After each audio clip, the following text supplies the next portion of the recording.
નમસ્કાર, હું છું કેતલ અને આપ જોઈ રહ્યા છો CB24। અમદાવાદમાં આગામી 27 જૂનના રોજ ભગવાન જગન્નાથજીની 148મી ભવ્ય રથયાત્રા નીકળશે। અમદાવાદમાં આગામી 27 જૂનના રોજ ભગવાન જગન્નાથજીની 148મી રથયાત્રા યોજાશે। તો વર્ષે રથયાત્રાનો 1 કરોડનો વીમો ઉતરાયો છે।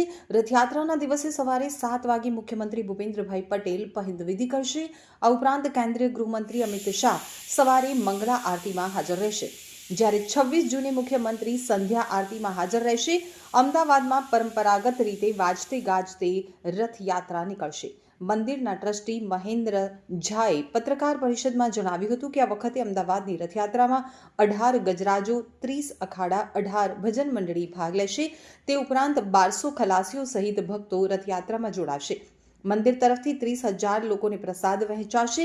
રથયાત્રામાં 2 લાખ ઉપેરણા સહિતનો પ્રસાદ રખાશે। હાલમાં ભગવાન તેમના મોસાળ સરસપુર ખાતેના રણછોડ રાય મંદિરમાં બિરાજમાન છે। અમાસના દિવસે એટલે કે 25 જૂને ભગવાન નિજ મંદિર પધારશે। અમાસના દિવસે ભગવાનની નેત્રોત્સવ વિધિ થશે। તો 26 જૂને એકમના દિવસે ભગવાન સોના વેશ ધારણ કરશે અને રથને મંદિર પરિસરમાં લવાશે।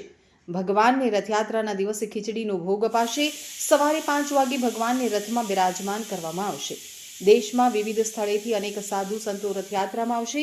મંદિર તરફથી 30,000 કિલો પાન મગ, 500 કિલો જાંબુ, 500 કિલો કેરી, 2 લાખ ઉપેરણા સહિતનો પ્રસાદ રખાશે। રથયાત્રાની શુભેચ્છા આપતા હોય છે।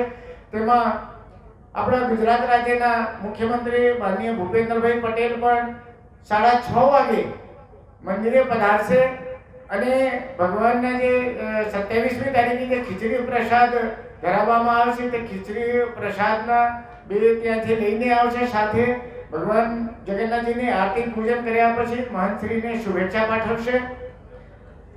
સાંજે 8 વાગે મહાઆરતીનો કાર્યક્રમ હોય છે 26મી તારીખે। 27મી તારીખે સવારે 4 વાગે મંગળા આરતી અને આ વર્ષે પર આપણે કેન્દ્રીય ગૃહમંત્રી શ્રી મંગળા આરતીના મુખ્ય અતિથિ તરીકે રહેશે।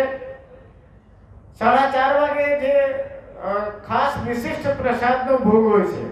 આપણે આખો વર્ષ લગભગ 56 ભોગના પ્રસાદ ભગવાનને ધરાવતા હોઈએ છીએ, પર રથયાત્રાના દિવસે સવારે 4 વાગે ભગવાનને ખીચડી, દહીં અને કોળાને શાક એ ભોગ ધરાવવામાં આવે છે। 5 વાગે ભગવાનને રથમાં બિરાજમાન કરવામાં આવશે અને ભગવાન જ્યારે રથમાં ભગવાનને પ્રસ્થાપિત કરવામાં આવશે તે સમયે ભગવાનનો અતિ પ્રિય આદિવાસી નૃત્ય હોય છે। તે આદિવાસી નૃત્ય જે આપણા ગુજરાતના રાસ ગરબા ભગવાન કૃષ્ણથી સંબંધિત છે તેવા ભજનો અને વૈદિક મંત્રોચ્ચાર રહેશે, એ કરતા રહેશે।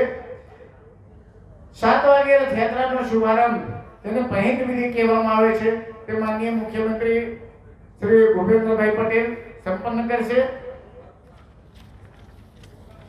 બહાર ગામથી આવનારા લોકો ને દરેક જગ્યાએ રથયાત્રા ઉપર ક્યાં રથ ઊભા રાખવામાં આવશે, 10 મિનિટ કે 5 મિનિટ, તે સુવિધા માટે એક ટાઈમ ટેબલ આપેલો છે કે આ જગ્યાએ સમગ્ર રથયાત્રા રૂટ ઉપર ખાસ કરીને જ્યારે પ્રારંભ થાય તે પછી મ્યુનિસિપલ કોર્પોરેશન, રાયપુર ચકલા, ખાડિયા, કાલુપુર સર્કલ, સરસપુર અને સરસપુરથી જ્યારે રિટર્ન થઈએ ત્યારે ફરીથી કાલુપુર સર્કલ, પ્રેમ દરવાજા, દિલ્હી ચકલા, શાહપુર દરવાજા, આરસી હાઈસ્કૂલ, ઘીઘાટા, પાનપુર નાકા, માણેક ચોક પછી નિજ મંદિરે લોકોનું દર્શન થશે।